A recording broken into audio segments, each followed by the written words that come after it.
და ბატონებო, და ვისურვებდი, რომ ეს პარლამენტი, რომელიც ქართული ხალხის ნებით არჩეულად იწოდება, მართლაც ყოფილიყოს ქართული ხალხის ნების გამომხატველი.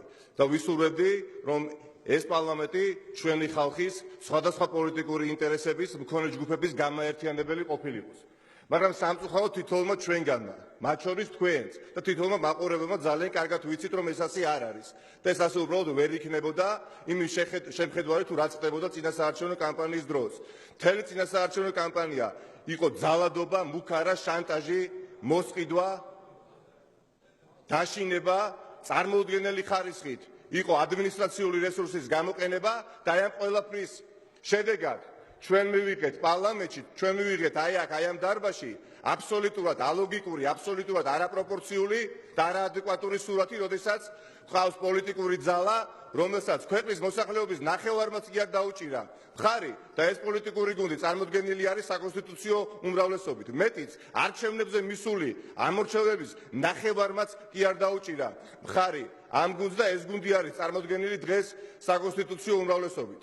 ჩემო მეგობრებო, ძვირფასო ქართული ოცნების დეპუტაცია, თქვენ შეიძლება დღეს ძალიან გიხაროდეთ და განსხვავებას და კმაყოფილებას ხართ მიცემული, ვინაიდან გონიეთ თავი გამარჯვებულად, მაგრამ ძალიან მალე თქვენ დაინახავთ, რომ ძალიან დიდი პრობლემები გელოდებათ წინ.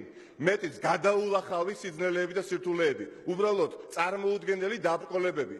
თქვენი ამ ძალადობრივი არჩევნების შედეგად მოპარული თუ მოპოვებული, როგორც კიდე დაარქვით, ძალაუფლება, რა თქმა უნდა, უკვე გაკისრებთ და მოგცათ ძალიან მძიმე ტვირთი, რომელიც თქვენ უნდა აწიოთ და გასწიოთ, რასაც თქვენ ნამდვილად ვერ შეძლებთ. ვერ შეძლებთ, ვინაიდან მთელი წინასაარჩევნო კამპანიის დროს, ისე ვამბობ, თქვენ იყავით სიძულვილის ენით გამორჩეული პოლიტიკური ძალა. თქვენ იყავით გუნდი, რომელიც ყოველთვის ცდილობდა ყველა ოპონენტის დემონიზაციას. და ასეთი გუნდი, როდესაც ასე არის მომართული, ის ვერ იქნება უბრალოდ წარმატებული.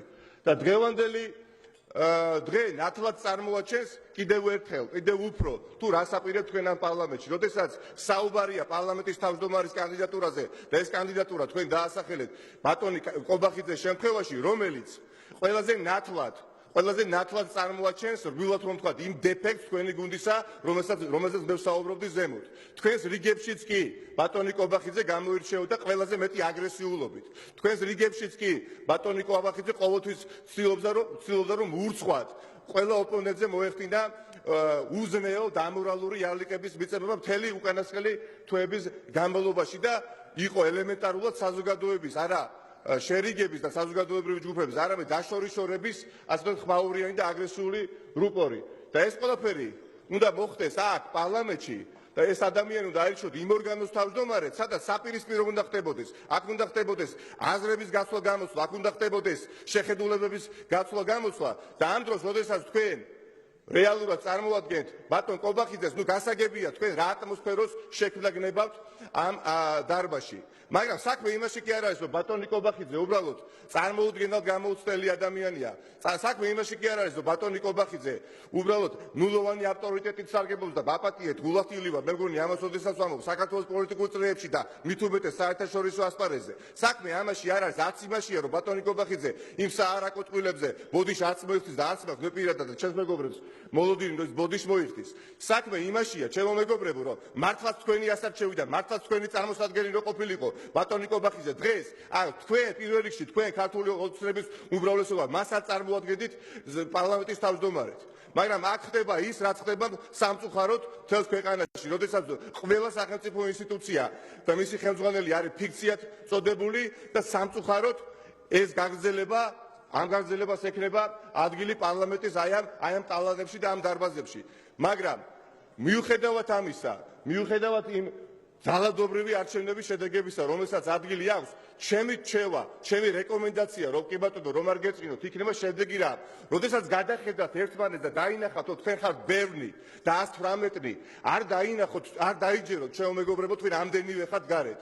არ დაივიწყოთ ის, რომ ქვეყნის მოსახლეობის ნახევარმაც კი არ დაგიჭირათ მხარი იმ ფონზე, რაც თქვენ ჩაიდინეთ. ამიტომ ძალიან მალე, როგორც თავში აღვნიშნე, თქვენ თავად იხილავთ ამას და ჩვენ ოპოზიციური ძალა ამ ყველაფერს ხალხთან ერთად ნამდვილად შევუწყოთ ხელს. დიდი მადლობა.